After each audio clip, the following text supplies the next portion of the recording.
শুভেন্দু অধিকারী এবং মোদি বিজেপি তারা আজকে এই পায়তারা করছে যে মুসলমানদেরকে তাদের এই একটা দামি ইবাদত, সম্মানিত একটা ইবাদত, যে ইবাদতের মাধ্যমে মানুষ তার ভিতরের পশুটাকে কুরবানি দেয়, ভিতরের জানোয়ারটাকে কুরবানি দেয়, সেই ইবাদতটাকে এই হিন্দু বিজেপিরা, হিন্দুত্ববাদী এই গোষ্ঠীটা তারা মুসলমানদেরকে এই ইবাদত করা থেকে বাধা দিচ্ছে আজকে।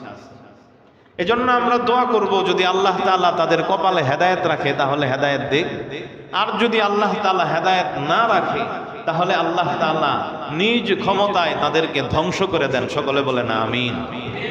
আল্লাহ পাক রব্বুল আলামিন তাদেরকে কি বিবেক দিল চিন্তা করেন। এই বিজেপি এরা হলো হিন্দুত্ববাদী, এরা মানুষের মাঝে ধর্ম নিয়ে দাঙ্গা সৃষ্টি করতে চায়, মানুষের মাঝে অস্থিরতা সৃষ্টি করতে চায়, মুসলমানদেরকে তারা নির্যাতিত করতে চায়। শুধু তাই নয়, যারা হিন্দু আছে, যারা দুর্বল গরিব আছে, তাদেরকেও এরা জুলুম অত্যাচারের মধ্যে রাখতে চায়। আসলে হিন্দু সবাই তো আর খারাপ না, কিন্তু হিন্দুদের মধ্যে একটা বর্ণবাদের চিন্তা চেতনা সর্বদাই ছিল। হিন্দু জমিদার যারা ছিল তারা গরিবদেরকে নিজেদের কামলা বানায় রাখতো, তারা গরিবদেরকে খাটাইতো, আর বড় লোক যারা আছে, জমিদার যারা থাকতো, তারা শুধু আরাম আয়েশ করত। এই চিন্তা চেতনাটা হলো এই বিজেপি।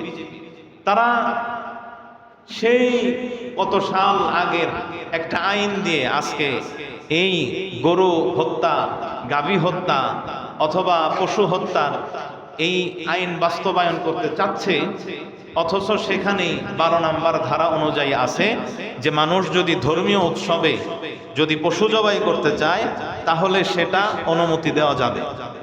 তাহলে 12 নম্বর ধারা অনুযায়ী এই একটা অপশন রয়েছে, যেটা নিয়ে এখন হিন্দুস্তানে, ইন্ডিয়ায়, ভারতে আদালতে এটা মামলা দায়ের করা হয়েছে, চলতেছে এটা আলাপ আলোচনা, এবং উকিল ব্যারিস্টার যারা আছে তারা এটা নিয়ে লড়তেছে।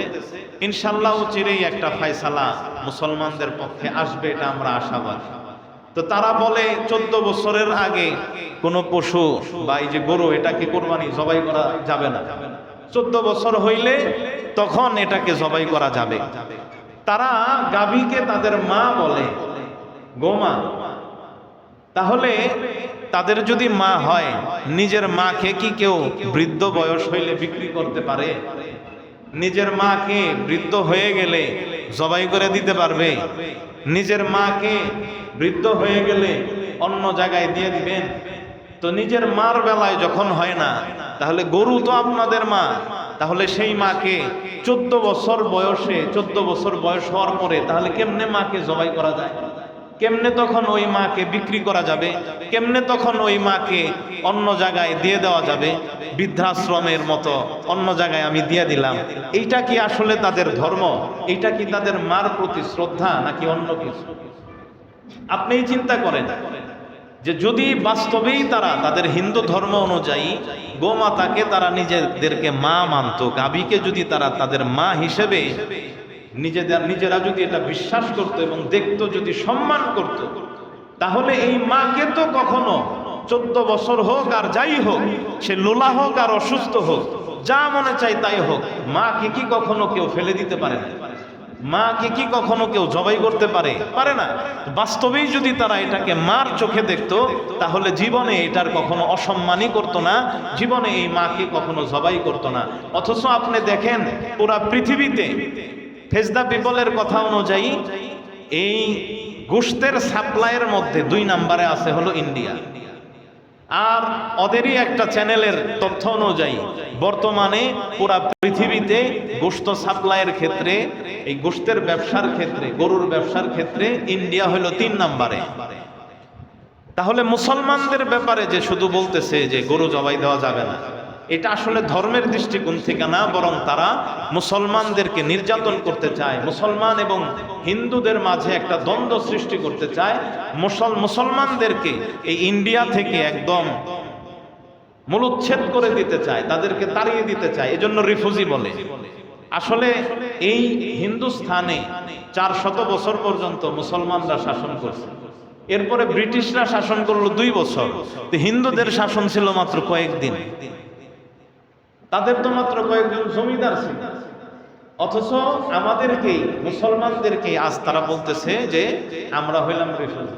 রিফিউজি তো ওরা, রিফিউজি হলো এই হিন্দুরা, যাদের এখানে ঠিকানা ছিল না, এখানে ঠিকানা ছিল, শাসন করছে মুসলমানরা। আল্লাহ আমাদের এই মুসলিম ভাইদেরকে হেফাজত করেন, আমিন।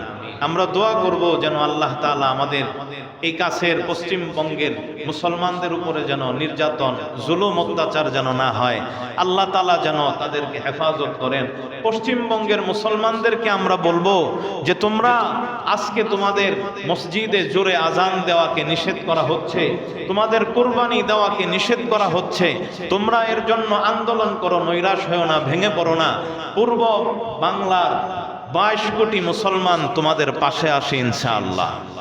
তোমরা এগিয়ে যাও। যদি এরপরেও কোনো কাজ না হয়, ইনশাআল্লাহ আমরা পূর্ব বাংলা থেকে 22 কোটি মুসলমান দিল্লির দিকে লং মার্চ করে মোদি এবং শুভেন্দু অধিকারীকে গোমাতার পেশাবে ডুবিয়ে মারবো ইনশাআল্লাহ। তা আমরা ইনশাআল্লাহ প্রস্তুত আছি। আল্লাহ তাআলা আমাদের জীবন দিছে একটা, মরণ হবে একবার। যখন মরণ আমাদের একবারই হবে, তখন এই মরণটা আমরা আল্লাহর রাস্তায় শাহাদাতের মরণ হওয়ার জন্য আমরা চেষ্টা করি ইনশাআল্লাহ। তাহলেই এই ধরার বুকে শান্তি কায়েম হবে।